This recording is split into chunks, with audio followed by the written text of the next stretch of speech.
Hi guys, welcome back to the Drive Life channel. In today's video you join me in a traffic jam just on my way to work. I thought I'd make a video today talking about why you should buy a P3 Volvo over a perhaps P2 or P1 Volvo. So I'm going to break it into two parts. We're going to do the comparison between the P1 Volvo and then the P2 Volvo because they're very different platforms, and then we'll talk about how this could be a good alternative to a more modern Volvo as well.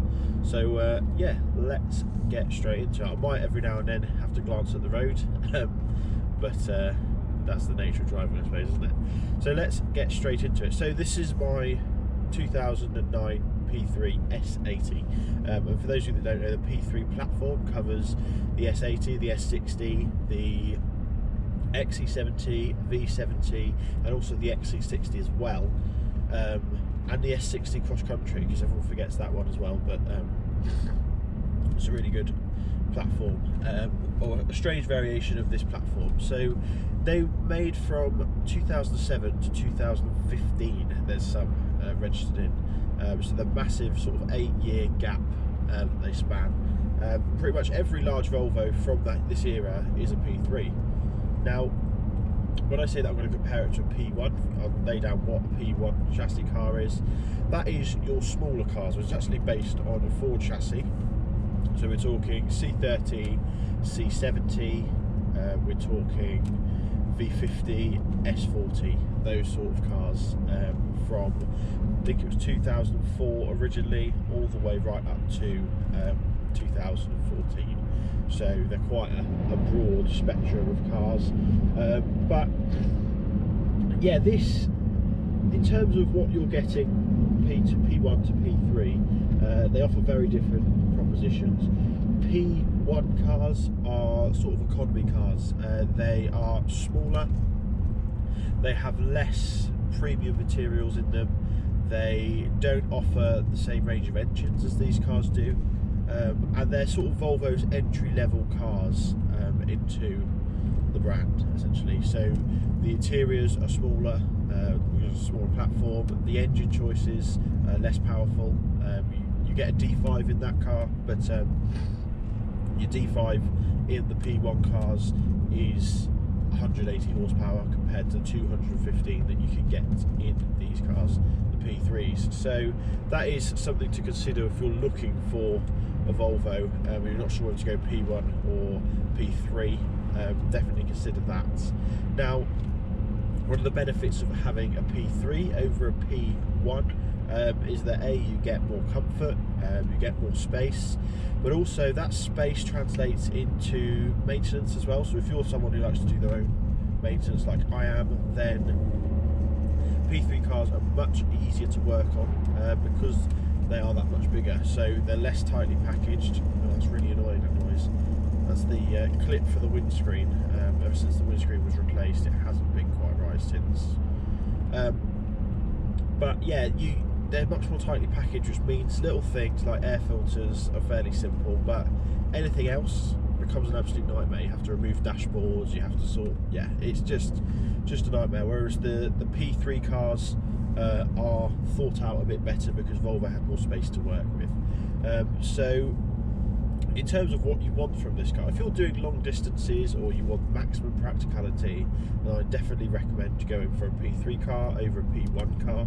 If you want a more powerful car, a more long-term reliable car, then I'd again go for the P3 over the P1. They just are better built cars. There's not really any way to argue against that. They are, obviously ownership costs will be slightly higher because you get heavier cars, more expensive components, but the refinement inside these cars are second to none compared to the P1s, which can be quite noisy. Still very comfortable, still very Volvo, but yeah, I find that the P3 cars are much nicer for what I use them for, which is sort of long distance cruising and commuting. So that's the P1s. Now the P2 generation Volvo is essentially the older version of the P3, so it's all sorts of cars. It's a bit of a late overtake on the double white line there. It's all sorts of cars that ran from the early noughties, even late 90s, to the sort of 2007 era. Now, these are the most sort of bread and butter of used Volvos nowadays. The V70s, S60s, they're readily available, they're cheap as well, and definitely a good option if you want to get into a Volvo for a sort of, if you've got a small budget or you want a cheap Volvo or for a cheap runaround. Now, you're going to have to excuse me because my hay fever is causing me chaos today. But let's get back to it. So, P2 Volvos offer a lot of bang for buck, however they do compromise in certain places. Now, if you're looking to get out of perhaps the lease loop, as it were, or sort of a company car cycle, then I think P2 is going to be a step too far back in time. These P3 cars come with much more mod cons that you perhaps would be used to from driving a newer car. However, like I said, if you're looking for a cheap, well-built car, you can't go wrong with the P2s. The P2s often are heralded as the sort of most Volvo cars. Back before sort of, well, it was the start of when Volvo were bought by Ford, and there's still a lot of old Volvo sturdiness and everything like that in them. There's been it's sort of the last great sort of solid Volvos. The P3s are still fantastic solid cars, however they're not quite as solid. However, you do have a lot of pros of going with a P3. To start off with is the automatic transmissions on the P3s are much more robust than the P2s. Like I said, you also get better technology with the P3 cars, with the sat-nav and the Bluetooth and everything like that. It's a much more modern and up-to-date package, which, like I said, if you're going from a newer car, you definitely want to you will miss things in the P1, in the P2s. Okay, I'm all confused now. However, if you're someone who likes to put a new stereo in a car, you can obviously fix all of that as well. So, in terms of P1, P2 and P3, it's really down to how much of a modern car you want. Now, the P3s do have slightly lower running costs in terms of the fact that the engines are more efficient, they're a lower tax bracket most of the time, and they will also, I think, last better just because they've got 10 years newer, essentially. It does make a big difference if you're going for a 2003 car over a 2013 car. That 2013 car will probably last longer. Now, that being said, they do have less to go wrong on than P2 cars. They don't have DPFs, the early ones, the Euro 3s. They don't have EGRs, the Euro 3s, which means that you get a solid diesel engine with 163 horsepower if you go for a D5, and that's all you need. However, nice ones are now getting harder to come by. People are snapping them up. People are using them as workhorses, and builders are even using them as vans because they're so big.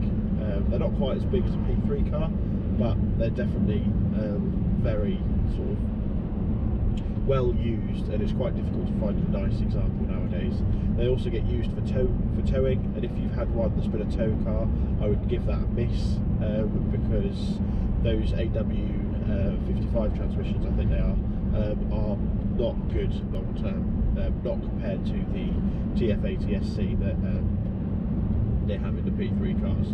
So yeah, I suppose it's down to personal preference. If you're looking for a sort of a more modern, comfortable route, then I would definitely go P3. However, if you're looking for classic Volvo, cheap, affordable, solid, and will last literally forever, then I'd definitely go P2. And personally, I wouldn't go near a P1 car, just because I know quite a few people have had issues with them. But that's not to say if you get a good one, you will have issues there. But it's just from my personal experience. If your budget permits, or only permits that's good. Brakes on. Then go for a P1 car. It's better to have a Volvo than not have a Volvo, isn't it, at the end of the day? So definitely consider P1 cars. Don't write them off entirely, but if you can afford it, go for a P2 or a P3 in my opinion. So yeah, thanks for watching, guys. Don't forget to like or subscribe. Hopefully I haven't offended anyone with a P1 or a P2, even a P3. I haven't offended anyone. Let me know which one you've got, whether you've got a P3, P2 or P1. It'd be interesting to know your guys' thoughts. And for those of you that have owned the P3 and a P1 or P3 and a P2 or all of them, let me know which one's your favourite, and yeah, I'll see you down in the comments below. Cheers.